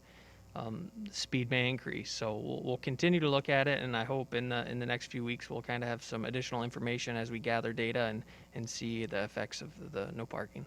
Okay, thank you, Dr. Traggie. So again, I apologize for adjourning the meeting prior to answering those, and I will try to do better in the future. That said, I will bring us open into public forum, and speakers will have one opportunity to speak for up to 5 minutes on topics germane to city business. So who in the public wishes to speak in public comment? Mr. Sharp, go ahead, sir. Rick Sharp, 1623 Birch Street, Cedar Falls. Recently, there have been some things that are going on in the city that has me concerned. I would like to discuss what happened at the September 7th council meeting where the mayor's proposal to remove Leanne Saul from the P&Z died for not receiving a motion to bring it to the floor. Since there was no action taken on this, City Attorney Kevin Rogers said the matter is closed, it's over. What isn't over is why I'm here. The city has a history in the past of making decisions, deals, and directives behind closed doors, keeping certain council members, the mayor, and the public out of the loop on the decision-making process. In the Courier article on September 7th that was distributed the morning of the council meeting, Ms. Saul is quoted as saying, "The only comment I would have is that we have also been informed the public will not be allowed to weigh in on this agenda tonight." When I looked at the agenda, I saw that it could be discussed by the public. So why would she make that statement? Was there an agreement between her attorney and certain members of city staff? If there was, why wasn't the mayor aware of this so he could have easily pulled this agenda item from the council meeting as it began instead of bringing it up and then left hung to dry by the council? A simple question could have been asked by the mayor as he seemed upset about these allegations, and that was to ask the public safety director if an order was made to the police to take these photos. After all, the director supposedly stated he was uncomfortable with that order, and if the order was made, who made it? So I will ask the question. A simple yes or no answer will suffice. Anything outside of that shows the public that an order was given and behind-the-door operations are still in play at City Hall. There's no deflecting, no responding, saying it's a legal matter because remember, the issue has been dropped and it's closed and over. Were the police directed to take photos and who gave the order? My second concern is I have about the city's lack of control on spending. When all of you up here were elected or appointed, one of your tasks was to be a good steward of our taxpayer dollars. I have found out that some of our senior police supervisors have recently joined the PSO ranks. They have already been fitted for their firefighter gear, which costs around $10,000. This is gear that they will rarely wear. These individuals had 15 years to join the program, yet all of them chose not to. So what changed? Why now? Maybe it's perhaps they are really close to retirement, and they're looking forward to that pay raise and most importantly, a big increase in the lump sum pension payout and yearly pension benefit. I was offered the same deal before the city eliminated my job as a firefighter. I had 5 years left till retirement. But I figured by the time I got done with the academy and all the training, I would have about 3 years to go before I could officially retire. And I was even told by some city staff and council members that this would be a good pension boost. But instead, I feel this wasn't a good idea for the citizens. And I didn't think it was fair to the public to take the easy money grab. So the blame goes on everyone up here who supported or encouraged this move. How is this in the taxpayer's best interest? How is this beneficial to the program? I may be on board if you move these individuals completely over to the fire side and have them ride tailboard, no driving or supervising in the remaining years, and actually do the really hard work till they actually retire. Make them earn it. After all, I wasn't allowed to stay on the fire side. None of the firefighters were. We had to join the police side. But for you to support this, you are again throwing more money into a program and at individuals who will contribute very minimally. You complain about pension costs incurred by the city every year, but every year you create the problem by allowing this kind of things to happen. You are handing out golden and platinum parachutes to these employees. For example, the recently retired the police chief and now the public safety director. He received over $400,000 in a lump sum drop payment. He received more than $100,000 annually from the pension board. And he was still allowed to transfer over to a civilian position as a director with no outside hiring process, and he still make over $150,000 a year as an employee. And he'll be now eligible for IPERS benefits should he stay in that position for 7 years. So he's now making easily more than $250,000 annually thanks to the support of the council and the staff. You still have a chance to be good stewards of our tax monies. To become a PSO, they needed approval from the department head and the director and the city. I ask that you take a look at what benefit they will provide to the program, what they will bring to the program as a whole, versus what they are already doing in their current job for their remaining years. Like I said, put them on the fire side, then tailboarding, and make them earn their money if they want them to become PSOs. We all know this is wasteful spending, yet you can still continue to support it. Thank you, Mr. Sharp. I'll turn it over, offer for comment from Director Olson on this item. Anything that you want to add to it? Certainly. So as far as the taking photos by the police, there was no direction given to me or any of the public safety supervisors to take photos anywhere. As far as the public safety supervisors or the police supervisors becoming public safety officers, we have 3 that have we're currently teaching a firefighter class, and 3 of them have signed up to become PSOs or to receive the fire training. They are 3 police captains. I have no idea when any of them are going to retire, but I know some of them are 6 years or more from retirement. There are some big advantages to having them on board. First of all, when it comes to them responding, or the police side or even the fire side responding to fire calls, they'll have a much better understanding of what is expected at a fire scene and maybe the number of personnel that they should assign from the police side to the fire side. Secondly, we have police supervisors, some of them who respond to most all, if not all, the callbacks, and have been involved in more firefighting than many of the others within the department. So there's certainly a big advantage to that. The comment of a $10,000 for the equipment it's more like $3,500 for the firefighting needs that they have. So I guess those would be my comments on that. Okay, and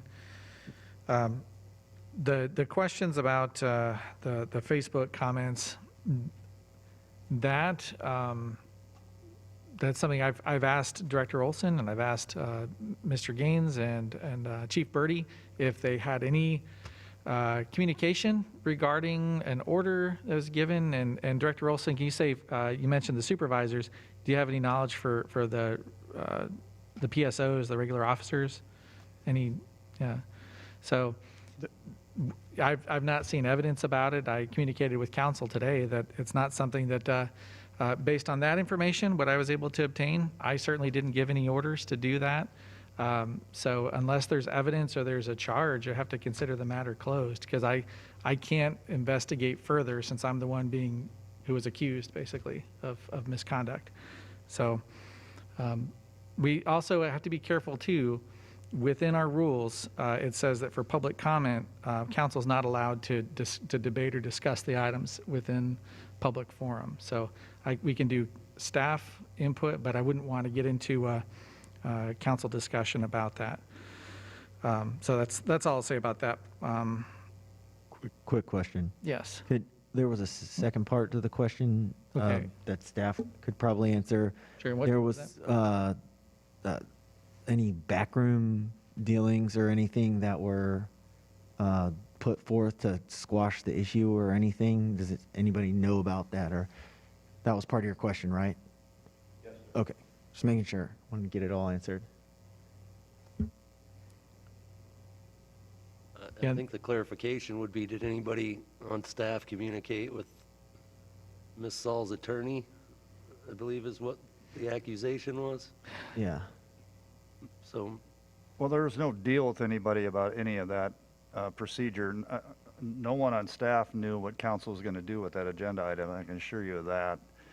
And the decision to allow or not allow public comment on that item was more to do with the process, because this was the initial phase for council to decide to even consider the removal process itself. And so it was premature for there to be public comment before council take any formal action. It would be in a public setting at a public meeting, and there would be input from the public at that point.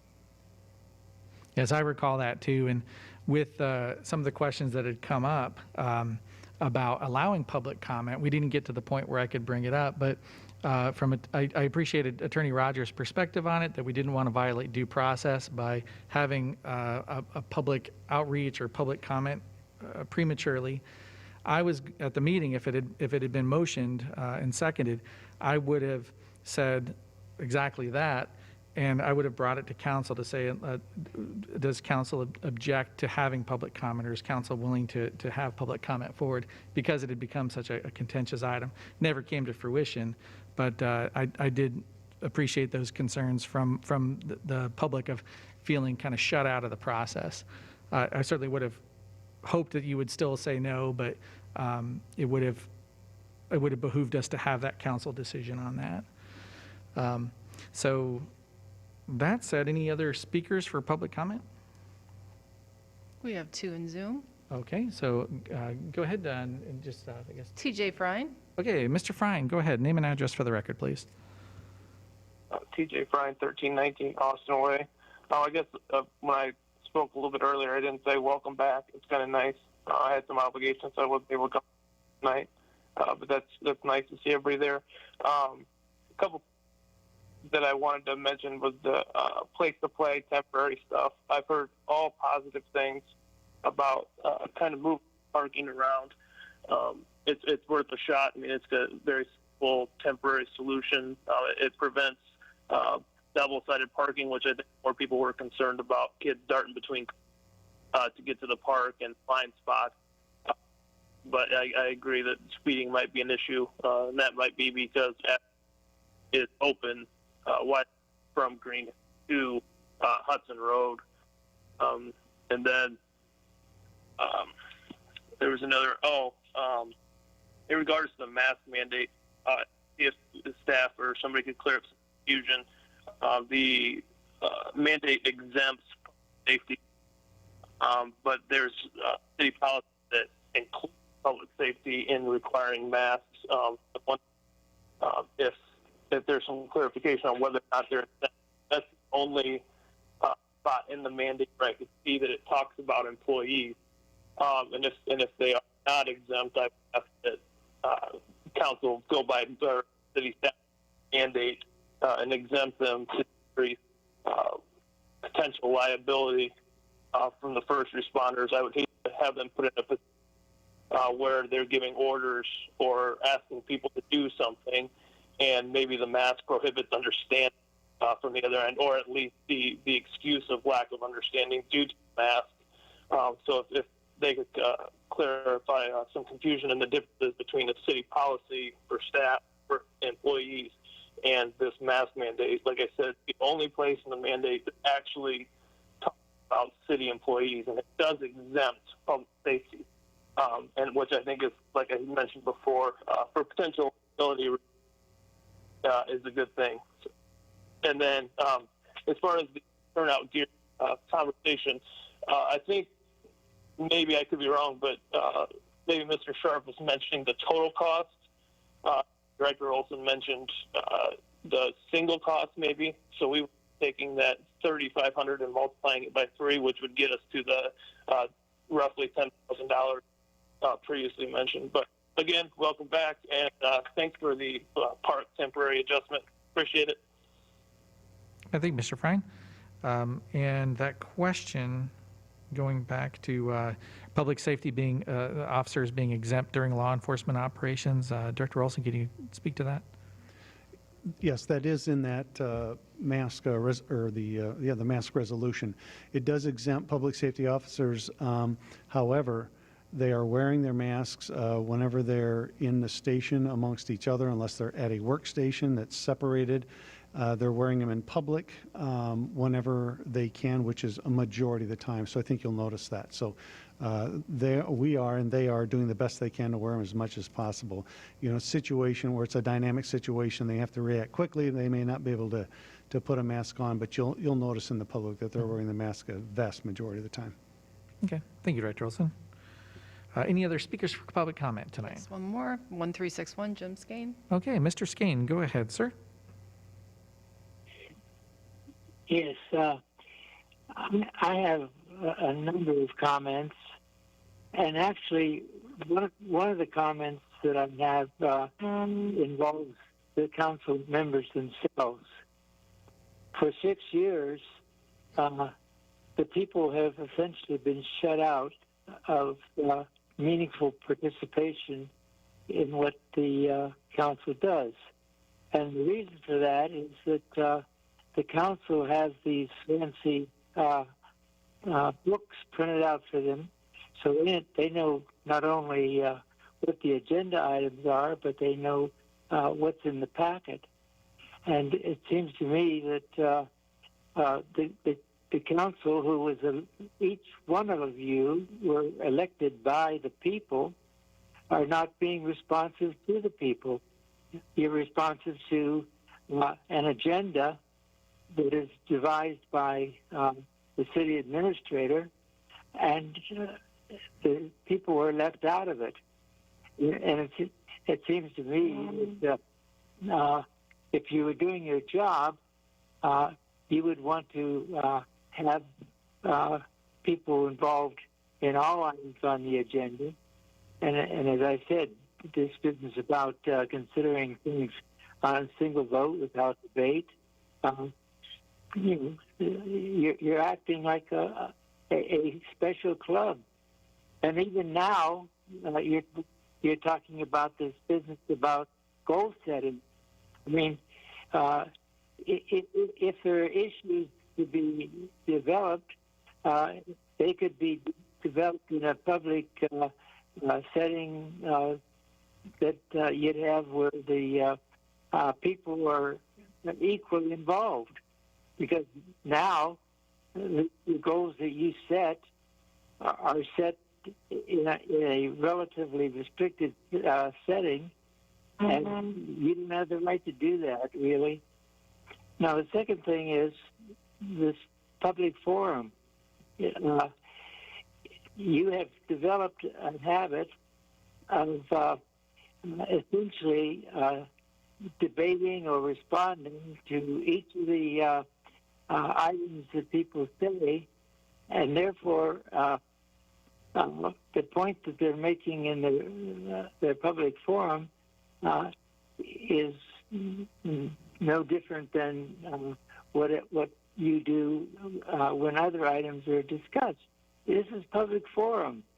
The speakers should have their, quote, 5 minutes, and they shouldn't be queried. Now, if the mayor says that there are some questions that they want to answer, okay, you can extend that at the end and answer them. But the point that I'm making is that public forum is not a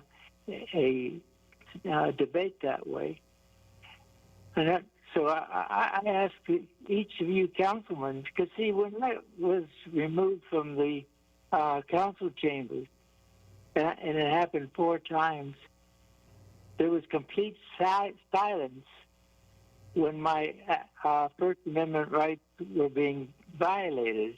Complete silence. Well, again, I know you're, quote, conscientious people, but evidently that kind of behavior of removing somebody who was not violating anything about the First Amendment, that was okay.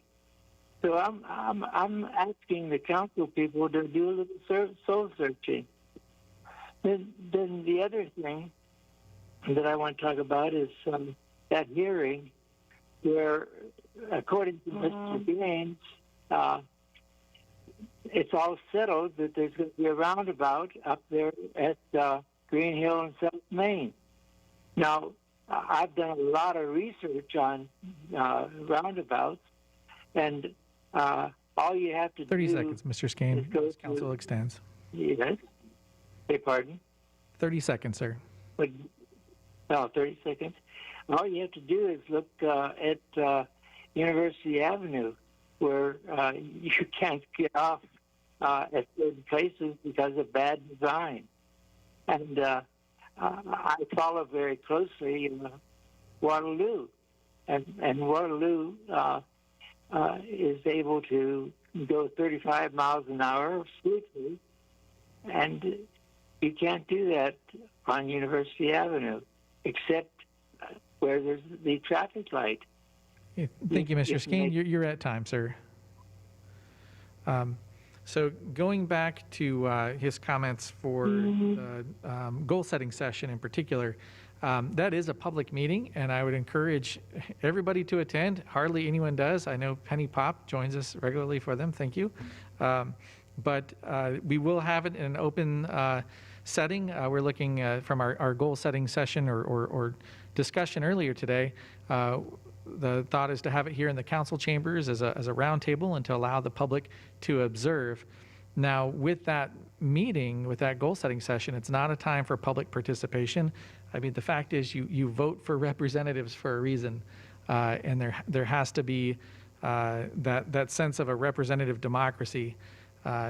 We certainly want the public to be engaged and to connect with your council members and to know what's going on and to vote and to run for elections on your own.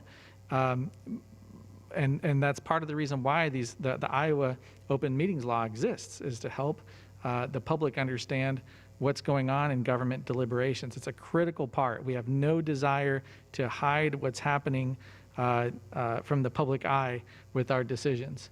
It's extremely important to all of council, to staff, to me, that we are giving you a full sense of where decisions come from. Again, we'll be publishing the date for goal setting, and that will be available for public to view either in person or likely to do that on Zoom as well this time around because of the difficulties of having lots of people in a space. So this may be the easiest time for you ever to watch goal setting. Any other comments from staff on that? Okay, any other questions for public comment and public forum? None on Zoom. Okay. Mr. Mayor? None other? Yeah, yes. Who was that? Just a comment about the packet is definitely not a secret. It is available to the public. The same packet that we get on Friday at 5 is available to the public at the same exact time. And I'll extend my offer again to Mr. Skeen to help him make sure he has access to the packet anytime he would like. He can reach out to me. I'll make sure he has access to it. Thank you. And yes, that even for me, seeing the council packet, it's the same information that the public gets as well. And I wouldn't want to have access to additional information the public doesn't have, because that wouldn't be good governance. So with that said, if nothing else for the good of the order, then I will entertain a motion to adjourn. So moved. So motion and seconded. All in favor say aye. Aye. Opposed? We are adjourned. Thank you.